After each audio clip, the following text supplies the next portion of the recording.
Star ASMR.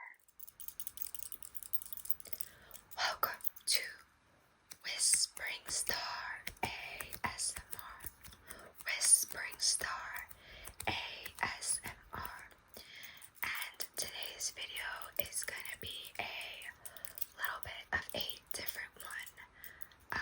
Today we're just going to be talking about everything books and doing some book triggers. So that involves tapping on some books.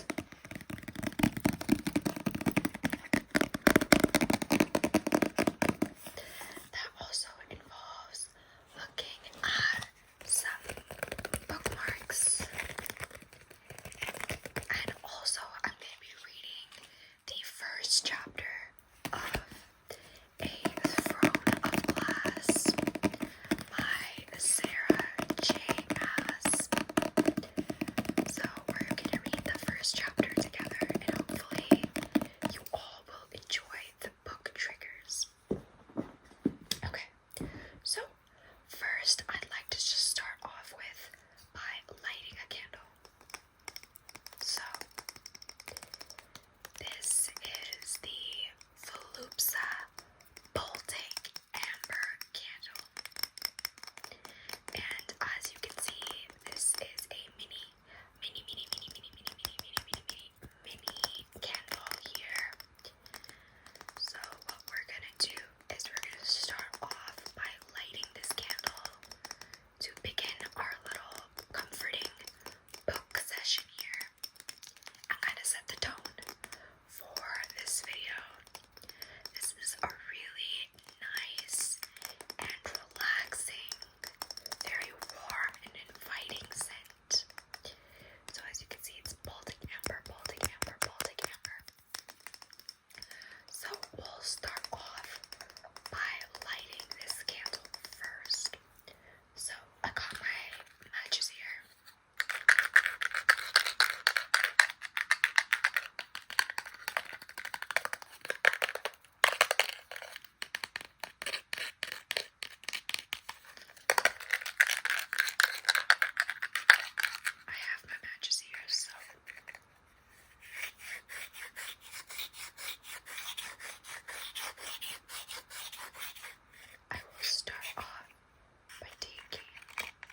Most of the slaves in Endovir received similar treatment, though an extra half a dozen guards always walked Selena to and from the mines. That was expected by Ardalan's most notorious assassin. What she did not expect, however, was a hooded man in black at her side, as there was now. He gripped her arm as he led her through the shining building in which most of Endovir's officials and overseers were housed. They strode down corridors, up flights of stairs, and around until she hadn't the slightest chance of finding her way out again. At least, that was her escort's intention, because she hadn't failed to notice when they went up and down the same staircase within a matter of minutes. Nor had she missed when they zigzagged between levels, and even though the building was a standard grid of hallways and stairwells, as if she'd lose her bearings that easily. She might have been insulted if he wasn't trying so hard. They entered a particularly long hallway, silent save for their footsteps. Though the man grasping her arm was tall and fit, she could see nothing of the features concealed behind his hood. Another tactic meant to confuse and intimidate her. The black clothes were probably a part of it too. His head shifted in her direction, and Selena flashed him a grin. He looked forward again, his iron grip tightening. It was flattering, she supposed, even if she didn't know what was happening, or why he'd been waiting for her outside the mine shaft. After a day of cleaving rock salt from the innards of the mountain, finding him standing there with 6 guards hadn't improved her mood.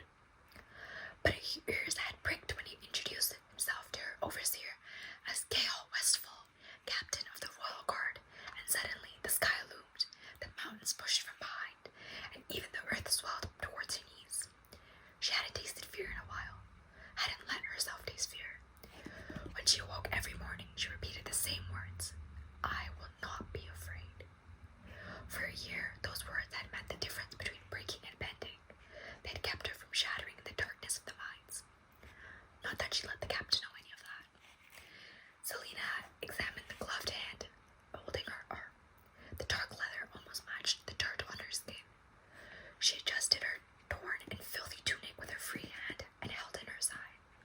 Entering the mines before sunrise and departing after dusk, she rarely glimpsed the sun. She was frightfully pale beneath all the dirt. It was true she had been attractive once, beautiful even, but well, it didn't matter now, did it? They turned down another hallway, and as she studied the stranger's finely crafted sword, its shimmering pommel was shaped like an eagle mid-flight. Noticing her stare, his gloved hand descended to rest upon his golden head. Another smile